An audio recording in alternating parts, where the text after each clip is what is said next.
Euzu billahi mineşşeytanirracim. Bismillahirrahmanirrahim.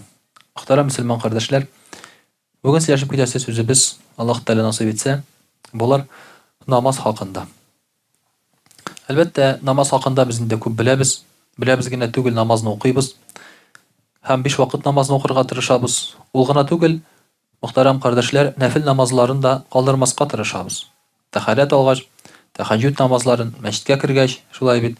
Hem inde көп очракта bu işlerde хыйрыслык та күрсәтәбез. Шул ук вакытта намазны күбрәк укыган сайын, ул әйләнә бер гадәткә, шулай бит. Укыйсың да үткәреп җибәрәсең. Һәм кай вакытта укыган намазыңның ләззәтен алмаска мөмкин, я булмаса мәгънәсен дә аңламаска мөмкин.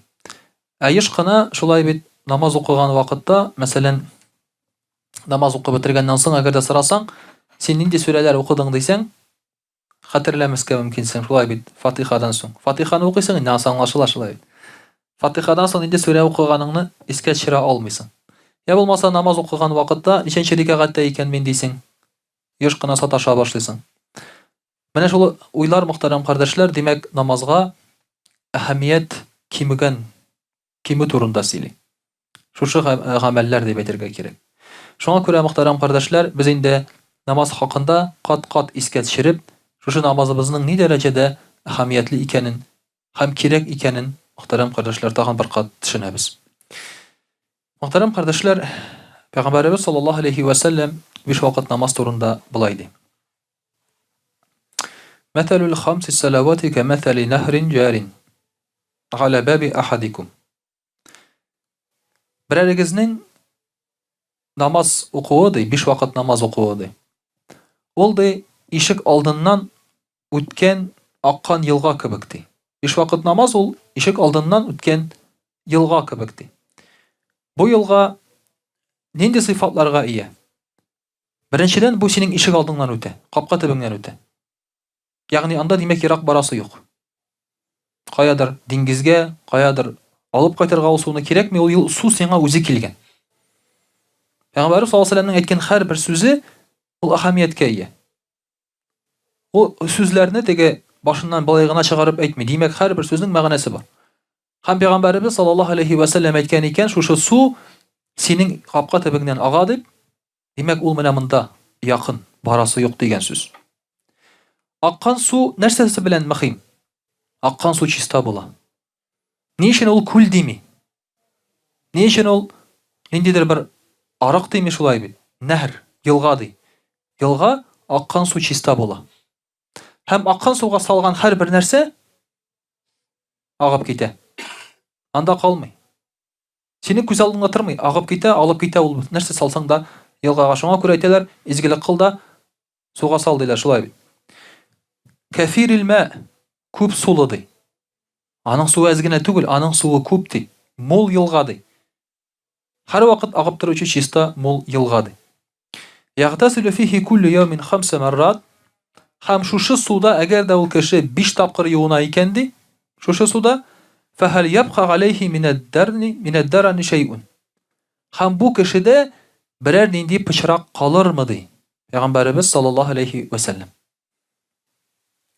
Шушы агып торган суда 5 тапкыр юынса көненә берәр нинди пычрак калырмы бу кешедә ди. Мөхтәрәм кардәшләр, тагын бер кат кабатлыйм. Бу су якын, чиста, күп сулы. Һәм анда юыну борчу сиңа мәшәкать тудырмый. Чөнки ул якын. Сиңа артык бер нәрсә тырышлык күрсәтергә кирәкми.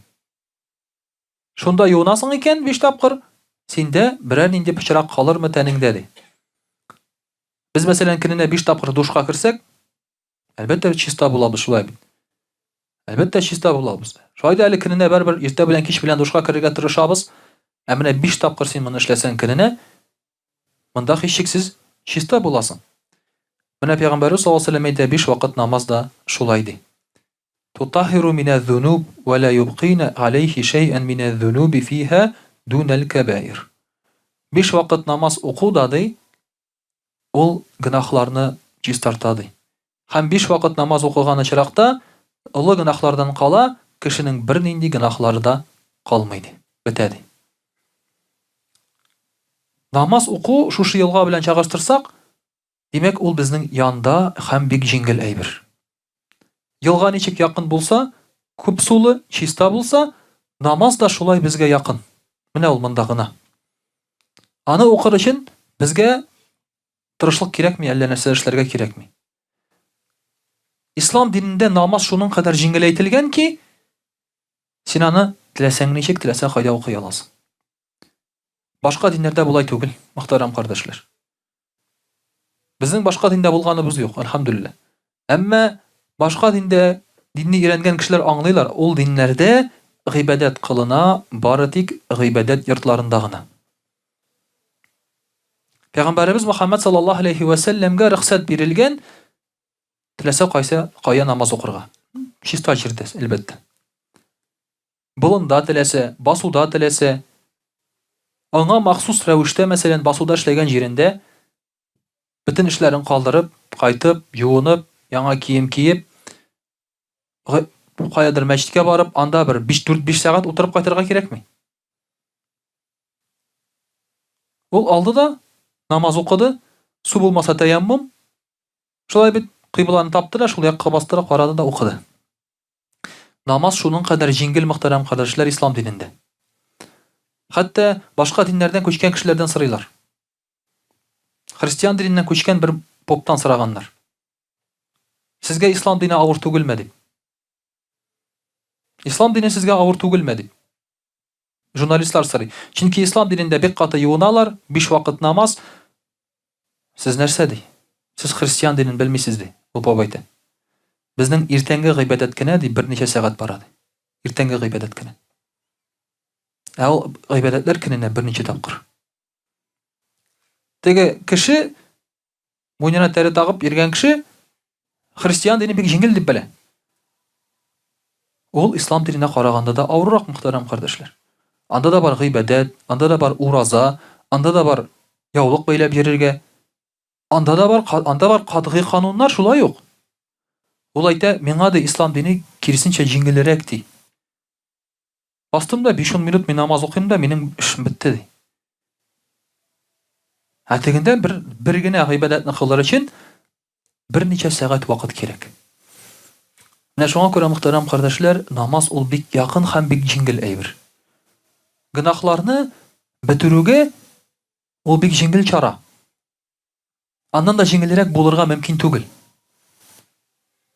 Пәйгамбәрбез саллаллаһу алейһи ва сәлләм шуңа күрә дә елга белән шушы елга белән чагыштыра һәм әлбәттә әйткәнебезчә, елга бөтен пычракны алып киткән кебек, намаз да синең пычрагыңны алып китә.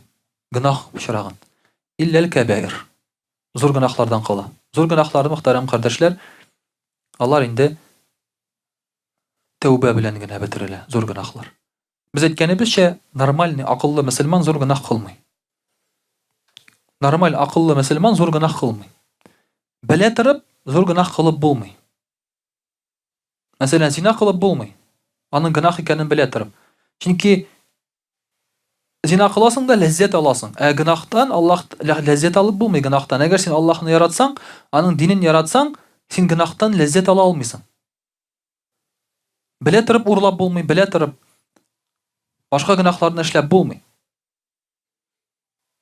Димәк, син моны эшлисең икән, иманыңда зәгыйфлек бар. Һәм Пәйгамбәр саллаллаһу алейһи ва сәлләм әйтә: "Ва һаза иза салла салата ала тагъзим ва ятимму руку'уха ва суджудуха, фа иза лам ятимма руку'уха ва ла суджудуха, фа хия мардудатун алейхи." Ләкин бу шул очракта, әгәр дә намаз укылса Аллаһның зурлар өчен, рукухлары белән, сәҗдәләре белән камил рәвештә. Әгәр дә ул намазның рукухлары, сәҗдәләре камил булмаса, бу намаз кабул булмый ди, кире кайтарыла ди. Мөхтәрәм кардәшләр, без намазны галочка өчен генә укымыйбыз. Менә шуны аңларга кирәк. Вакыт керде, шулай бит тиз генә укып алырга да, чыгып чабырга. Без, мөхтәрәм кардәшләр, менә элек сахабалар һәр даим намазда булганнар. Дөньяда яшәгәндә дә алар намазда булганнар. Намаз халәтендә. Без намаз эчендә дә дөнья халәтендә. Без намаз эчендә дә дөнья халәтендә. Намазга баскан очракта да Безнең башыбызда барыбер дөнья. Нәрсәдер саныйбыз, уйлыйбыз, планлаштырабыз.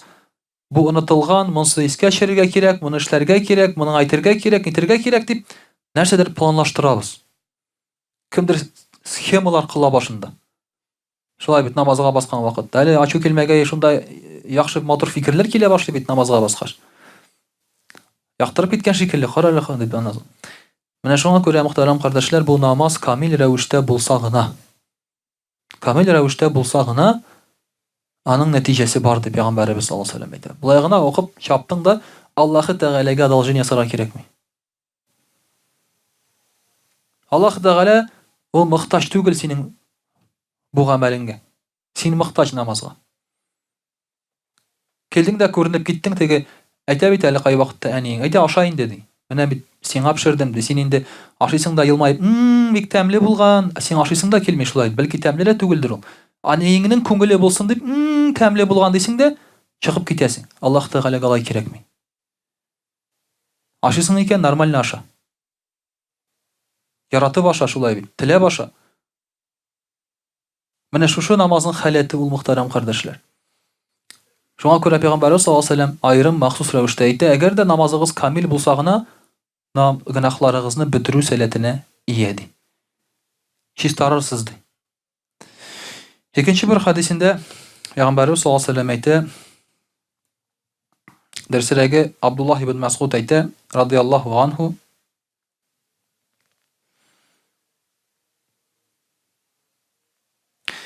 әгәр дә сезнең берәрегез Аллаһы Тәгаләне мөселман булган хәлдә күрәсе килсә ди, Абдуллаһ ибн Мас'уд әйтте. Ягъни мөселман булып күрәсе килсә Аллаһ Тәгаләне ди, намазларын калдырмасын ди. Кайда гына намазга чакырылса да ди. Намаз вакыты керде, азан булды, намазга чакырылды, намазыгызны калдырмагыз ди. Әгәр мөселман буласыгыз килсә ди. Мөхтәрәм кардәшләр, әлеге дә баягы нормаль мөселман кешесе намазны көтеп тора. Һәм намаз вакыты керү белән, азан булу белән ул ашыгып шушы намазга баса. Чынлыкта да Абдуллаһ ибн Мас'уд әйтә, Аллаһы Тәгалә Пәйгамбәрбез Мөхәммәд саллаллаһу алейһи ва сәлләмне туры юлга күндерде ди. Намаз ди, ул туры юлның бер илеше ди. Туры юлның бер илеше намаз. Туры юлны табасың килсә, намазга басырга кирәк. Без кай вакытта сакланабыз шулай бит матур фикерләгән кешеләр белән. Ой, кара ничек дөрес уйлый икән, тегеләй булай икән. Бу кеше намазда булырга тиеш. Әгәр фикерләре чыннан да матур булса аның, дини яктан, күңеле чиста булса, ул кеше намазга басырга тиеш. Бик күп кеше, һәм мин менә бер бик зур язучы Абдулла Тукай премиясе лауреаты чыгыш ясады радиодан. Сезнең өчен дин нәрсә дигән сорау бирделәр аңа. Бер кеше шалтыратты да, намаздагы кеше, молодец, менә динле кеше дин турында сорау бирә инде, шулай бит, җин юк-бар турында сорау бирми, хатыныгызны яратасызмы дип, балагызны яратасызмы дип. Ул радиодан яратмыйм дип әйтә алмый бит, дурак түгел бит инде ул. Сез дингә ничек карыйсыз ди. Ул язучы әйтә, минем өчен беренче чиратта милләт ди, безнең ата-бабаларыбызның гадәте ди, телебез ди, дин инде ул ата-бабалардан калган бер мирас буларак ди. Әмма мин ди коммунист кеше ди, коммунизмда тәрбияләнгән ди. Иң мөһиме күңелең чиста булсын ди, тегеле. Полный бред. Полный бред. Ул яшьтәге кеше миңа оят ала дип әйтергә, шулай бит, ул безнең халкыбызның нуры дип әйтсәң дә була. Интеллигенциясе полный бред. Ул әйтә, менә ата-бабаларыбыздан калган мирас, ул мирас, ул нәрсә, кешедә йөртә торган пәке түгел бит ул. Дин ул кешедә йөртә торган әйбер түгел бит ул, шулай бит. Менә ата-бабадан калды әле минем, менә карагыз, кая, нинди матур дип, шулай бит. Дин ул андай әйбер түгел ул. Беренче чиратта синең өчен милләт икән, димәк ата-бабаларыңның мирасы белән яшаларның өчен беренче чиратта нәрсә булган? Дин булган. Алар өчен беренче чиратта дин булган, димәк шул мирас белән яшә, әгәр син милләт турында уйласаң. Милләт турында кайгыртсаң. Әгәр дә син чын милләтче икән, син ничек коммунист була аласың? Бөтенләй аңлашылмый. Коммунизм безнең татар халкына якын нәрсәмени ул шуның кадәр? Ниндидер Германиядә яшәгән еврей уйлап тапкан әйбер безгә якын әйбер микәнни ул? Яңа аңлашылмый менә шундый бу логика, мөхтәрәм кардәшләр. Шуңа күрә дә Пәйгамбәрбез саллаллаһу алейһи ва сәлләмнең туры юлы ул намаз ди. Абдуллаһ ибн Мәсгуд әйтә, ул намаз ди, туры юл ди. Намаз укымасаң, туры юл юк. Күңелем чиста, пак, мин яхшы уйлыйм, кешегә зыян китермим, полная чепуха. Димәк, син үз-үзеңә начарлык китерәсең. Шуңа күрә туры юлның асылы ди, ул намазга басу ди. Абдуллаһ ибн Мәсгуд радиллаһу анһу. Әгәр дә сез үз иләрегездә укысагыз ди. Әгәр дә үз иләрегездә укысагыз ди. Сез сөннәттән ерак буларсыз ди. Намазны үз өеңдә укысаң, син сөннәттән ерак буларсыз ди. Абдуллаһ ибн Мәсгуд әйтә. Радиллаһу анһу. Ничек инде намаз укыйсың, әле тагын бәрбер хабан сөннәттә түгел икән әле син, шулай бит. Сөннәт җәмәгать белән укыганда гына була намаз, сөннәт. Өеңдә укысаң, ул мөхтәрәм кардәшләр, Пәйгамбәрбез саллаллаһу алейһи ва сәлләм сөннәте түгел ди. Чөнки сез Пәйгамбәрбез саллаллаһу алейһи ва сәлләм сөннәтеннән баш тарткан буласыз ди. Без бит яратабыз өйдә намаз укырга. Сез яшерен батырын түгел шулай бит. Әле безнең бит шундый матур аклану сүзе бар. Менә без нәрсә дибез инде? Киләр дә әйтәләр, хәзрәт, бит мин өйдә җәмәгать белән укыйм. Кем соң син җәмәгатьтән? Бут мин намазга басам, артымда хатыным, анда балалар, аларның курчаклары тезелеп басана. О! Сезнең өйдә ир кеше юк. Сезнең өйдә бөтенесе хатын-кыз. Бу җәмәгать түгел, бу хатын-кызлар монда өйдә дигән сүз. Әгәр дә җәмәгать намазына ашыкмасагыз ди, Пәйгамбәрбез саллаллаһу алейһи ва сәлләм әйтә, әлбәттә инде сәбәп булса килмисең инде, сәбәп сез турында сүз бара, шулай. Димәк, сез сөннәттән баш тарткан буласыз ди. Һәм сез адашачаксыз ди. Сез адашачаксыз ди. Менә хәзерге мөселманнарның хатасы да шунда. Мине яратмыйлар качагында, безнең мәчкә килгәчтен теге әйтәсең дә аерым җәмәгать белән укымагыз дигәч, каян килгән нәрсә ул тегеләй булай? Ул мөхтәрәм кардәшләр туры юл.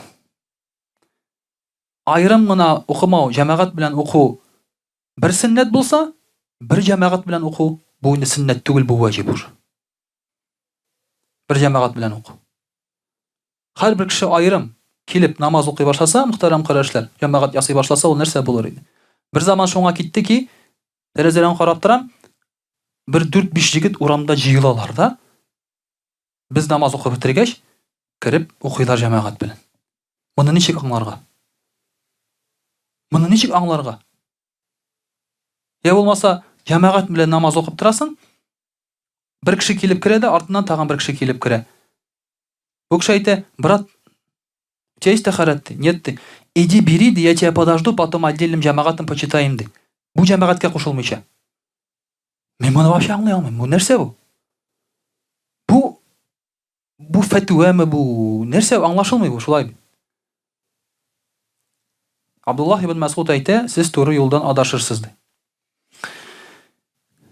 Әгәр дә безгә кагылса ди, сахабалар турында сүз барса ди, Абдуллаһ ибн Мәсгуд әйтә. Безнең арабыздан беребез дә җәмәгать намазын калдырмый идек ди. Ике йөзле кешеләрдән кала ди, мунафиклардан кала ди. Сахабалардан берсе дә җәмәгать намазын калдырмый иде ди, мунафиклардан кала. Кемдер әйтә икән, аерым җәмәгать белән мәчеттә намаз уку дөрес дип, андый мисал Пәйгамбәрбез саллаллаһу алейһи ва сәлләм вакытында булмаган, чөнки бер генә сахаба да җәмәгать намазын калдырмаган. Андый мисал булырга мөмкин түгел. Абдуллаһ ибн Мәсгуд әйтә, 200 кешеләр генә ди булай эшлиләр иде, мунафиклар гына ди. Алар үзләренең 200-леге белән билгеле иделәр ди. Әгәр дә безнең берәребез килә алмаса ди, авырып китсә ди, аны 2 кеше алып килә иде ди, күтәреп ди. Әгәр берәребез авырып китеп үзе генә килә алмаса ди, аны 2 кеше барып алып килә иде ди. күтәреп. Уйлап карагыз, шулай.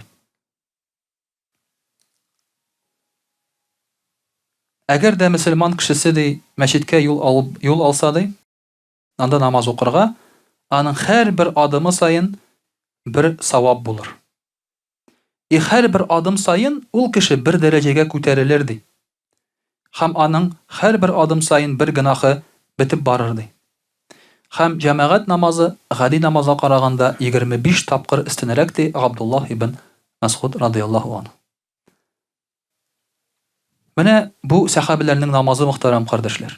Аларның дөньяга карашыннан күрәбез ки.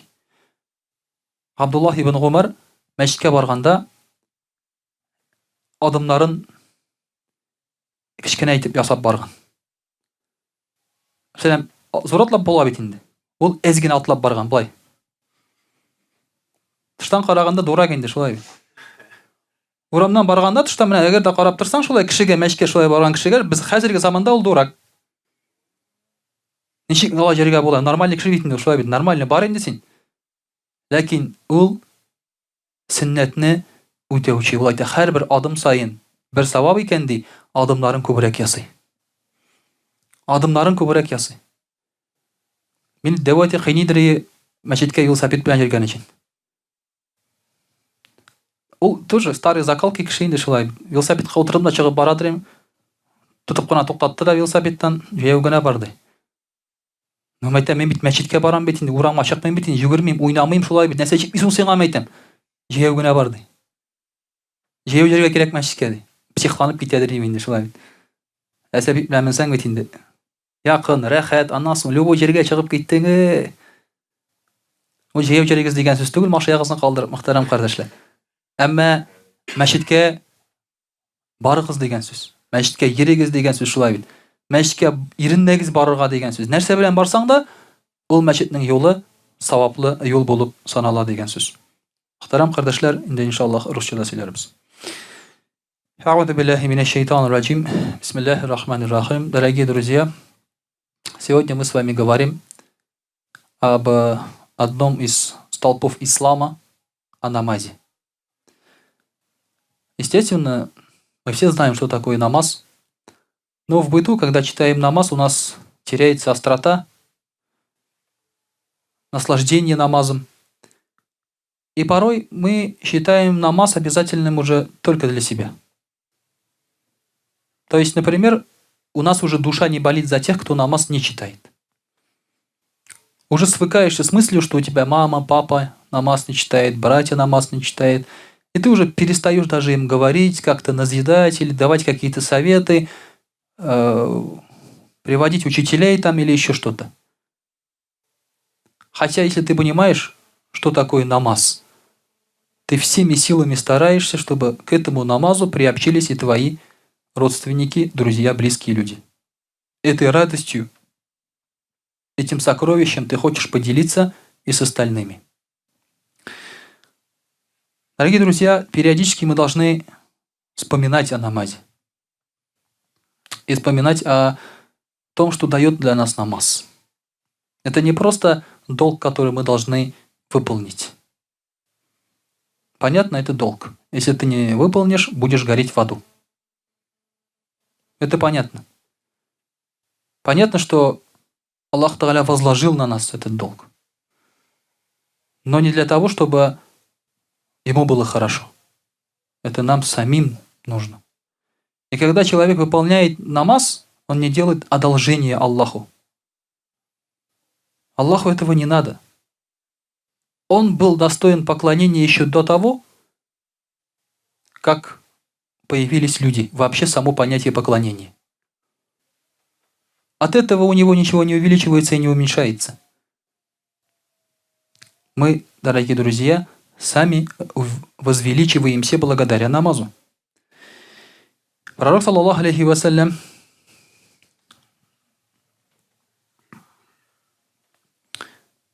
передается от него, от Убада ибн Самита, который сказал: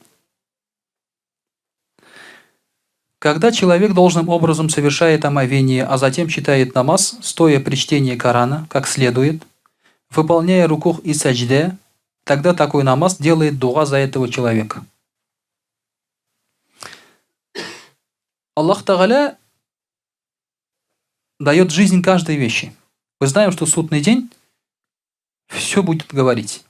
Руки наши отдельно будут говорить, наша одежда будет отдельно говорить, это места, все отдельно будет, земля будет говорить отдельно, что на ней творили люди. И наши поклонения тоже будут говорить. Коран будет говорить. И скажет, этот раб меня читал по утрам и по ночам. Или же наоборот, будет проклинать того или иного человека, который не читал Коран или не читал его правильно. И то же самое произойдет с намазом. Намаз предстанет в образе живого существа, который будет говорить. И вот тот намаз, который сделан правильно, с правильным омовением, об омовении мы с вами говорили в прошлую пятницу, с кираатом должным образом, с рукух и садждя должным образом, то этот намаз будет делать дуа. Пусть Аллах убережет тебя, как ты уберег меня. Затем этот намаз поднимается в ярком и прекрасном виде в небеса. Для него открываются врата небес. И намаз будет заступаться за этого человека, пока Аллах не возвратит его. То есть намаз этот будет заступаться за этого человека, за читающего его человека, защищать будет. А если человек совершает намаз не вовремя, делает омовение, не делает омовение как следует, и не читает Коран как следует, когда стоит, и не выполняет рукух и садждя как следует, тогда его намаз говорит, пусть Аллах погубит тебя, как ты погубил меня. Потом этот намаз поднимается в уродливом и черном виде на небеса, и не откроются для него врата небес, для этого намаза. Затем он бросается обратно, как грязная тряпка, в лицо человека. Когда мы делаем дуа после намаза, мы говорим «Валя тадриб биха вуджухана». Мы говорим «О Аллах, не бросай наш намаз в наши лица». В наши лица.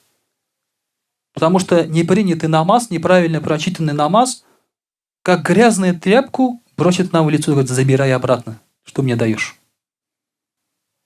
Подачку какую-то, да?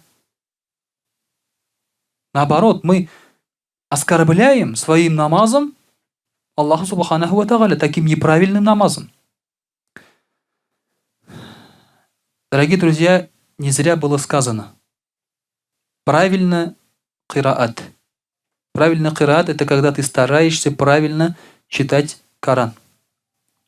Здесь столько молодых людей, которые еще до сих пор не могут читать Коран нормально.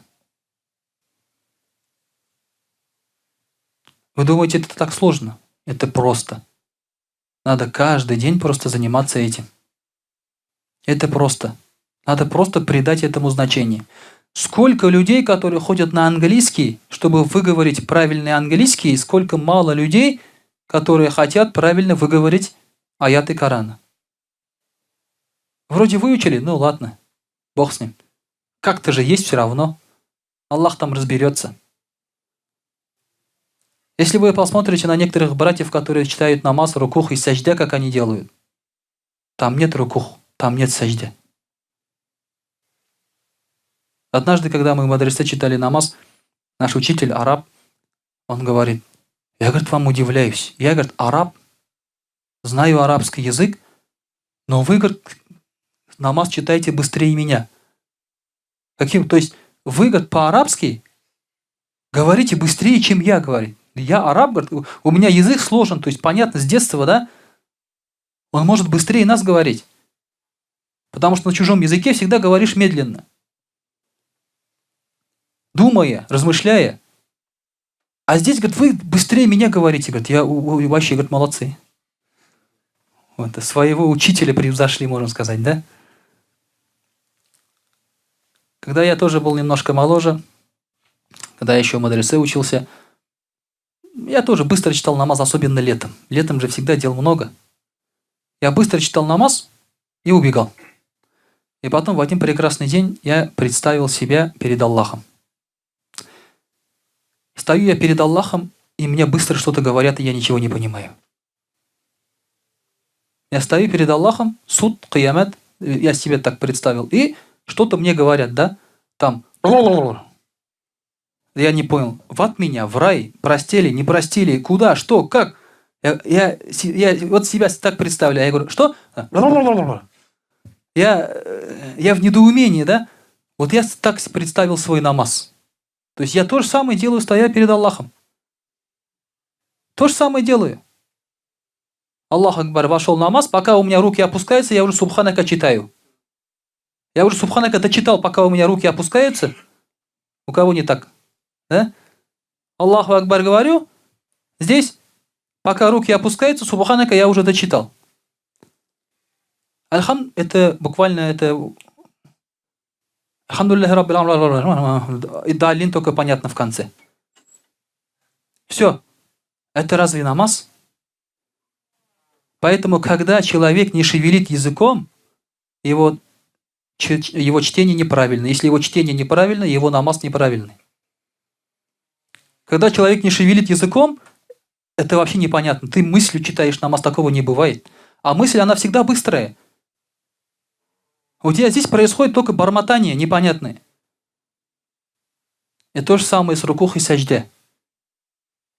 Не фиксируется рукух и саждя у некоторых людей вообще. На руках стоят и шук-шук-шук-шук-шук-шук-шук. Намаз уже закончен. Намаз уже закончен.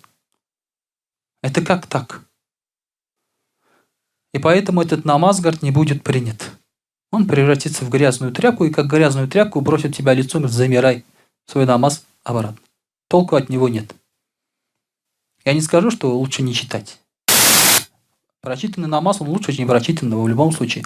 Но раз уж ты читаешь, раз уж ты решил потратить на это время, посвятить часть своей жизни, то сделай это нормально. Все равно же ты посвятил ты этому 5 минут или 7 минут. 2 минуты ничего не решают. Все равно же ты уже оторвался от работы, от дела, от учебы, от чего-то. Ну так соверши его тогда полноценно. Вот это, дорогие друзья, передается от наших праведных саляфов. Пророк, саллаллаху алейхи вассалям, говорит, что такое намаз. Ас-саляту мардатун лир-рабби табарака ва тааля. Намаз, говорит, это довольство Аллаха. То есть тот, кто читает намаз, им доволен Аллах субханаху ва тааля. Ва хуббуль маляика. Этого человека любят ангелы. Ва суннатуль анбия. Это сунна всех пророков, которые жили до нас. Потому что все пророки читали намаз. Не в том виде, наверное, как сейчас, да, мы читаем, но намаз был всегда поклонение. Ва нуруль магрифа. Благодаря намазу у тебя открывается знание. Ты истинно начинаешь познавать мир, суть этого мира. Ва аслуль иман. Это основа имана.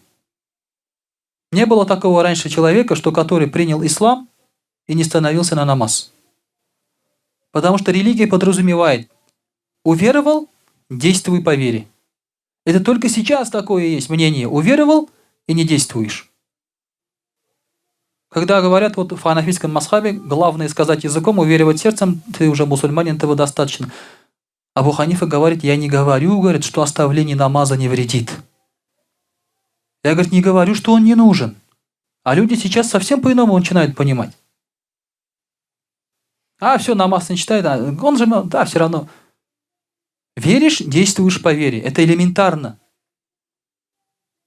Если веришь, что у тебя машина проедет по этой грязи, ты проезжаешь. Не веришь, не проезжаешь.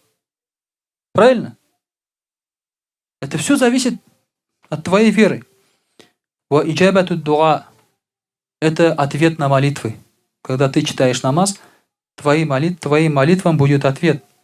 Ва кубулюль агмаль. Читающего намаз будут приниматься другие благие деяния. Потому что когда выполняешь обязательные вещи, принимаются необязательные. Ва баракатун фир ризqi. Кто читает намаз, у него появляется баракат в пропитании. Ва рахатуль абдан. Это отдых для нашего тела, намаз. Когда ты читаешь намаз, это отдых для всего тела. Все органы твоего тела, все суставы двигаются во время намаза. Василяху лиль агда. это оружие против врагов. Ва карахиятун ли шайтан – это то, что не любит шайтан. Ва шафигун байна сахибихи ва байна малякиль маут – это защитник между читающим намаз и ангелом смерти. Ва сираджун фи кабрихи – это нур, свет в могиле. Ва фирашун тахта джанбихи – это поклажа, когда он лежит в могиле, мягкая, потому что там земля, а у читающего намазу будет мягко лежать. Ваджавабу мага мункар ва накир – это ответ на вопросы мункара и накира. Ва муаннасун фи кабрихи иля яумил киямати – и это будет наслаждением и радостью, товарищем для него до судного дня.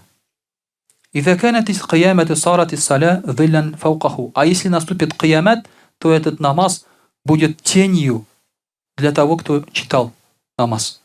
То есть он будет под защитой этого намаза от киямата. «Ватаджан аля расихи» – намаз будет короной в его голове. «Валибасан аля баданихи» – будет одеждой в его теле, потому что в судный день мы будем голыми. «Вануран яса байна ядайхи» – он будет нуром, светом в его руках, излучать его руки будут этот свет. «Васитран байнаху ва байнан нар» – и это будет преградой между ним и между огнем. «Вахуджатун лиль му'минина байна ядай Аллахи табарака ва та'аля» – и это будет доказательством для верующих перед Аллахом Субханаху ва Тааля, что они были верующими. Вот доказательство. Мы уверовали, мы выполнили. «Вафаклян филь мавазин» – это будет тяжелой ношей на весах. «Ваджавазан аля сират» – это будет помощью при прохождении сирата. «Ва мифтахан лиль джаннати» – это будет ключом от рая. لأن صلاة تسبيح وتحميد وتقديس وتعظيم وقراءة ودعاء وإن أفضل الأعمال كلها الصلاة لوقتها. Потому что, говорит, намаз – это и тасбих, это и тахмид, восхваление Аллаха, да? Вот тaqdis – это святость, вот ta'зим – возвеличивание, вот qiraat – чтение, и дуга – 6 вещей в одном намазе. То есть, когда человек читает намаз, он вбирает в себя все. И Коран, и дуа, и тасбих, и тахзим. То есть все зикры, которые есть, намаз вбирает в себя. И поэтому, говорит, намаз – это лучшее, что может вобрать в себе что-то. Все вобрал в себя намаз, все лучшее. А самое лучшее деяние, говорит, это ас-саляту аля вактиха. Вовремя прочитанный намаз. Вот что такое намаз, дорогие друзья. Трудно запомнить даже. И не все даже перечислено в этом хадисе, чем является для нас намаз. Поэтому, дорогие друзья, намаз – решение всех проблем, всех бед, в том числе и болезней, и от врагов, и от нищеты, и так далее, и так далее. Поэтому надо действительно следить за своим намазом. Если в жизни пошло что-то не так, значит что-то не так с намазом. Они взаимосвязаны. Если что-то происходит в жизни не так, просто будь внимателен к своему намазу. Выполняй вовремя, совершенно, со всеми зикрами и так далее, и иншаллах тааля, и в жизни у тебя все поправится. وأقول قولي هذا وأستغفر الله الغفار لي ولكم ولسائر جماعة المسلمين الحاضرين أجمعين إنه هو الغفور الرحيم الجواد الكريم وسميع الدعاء.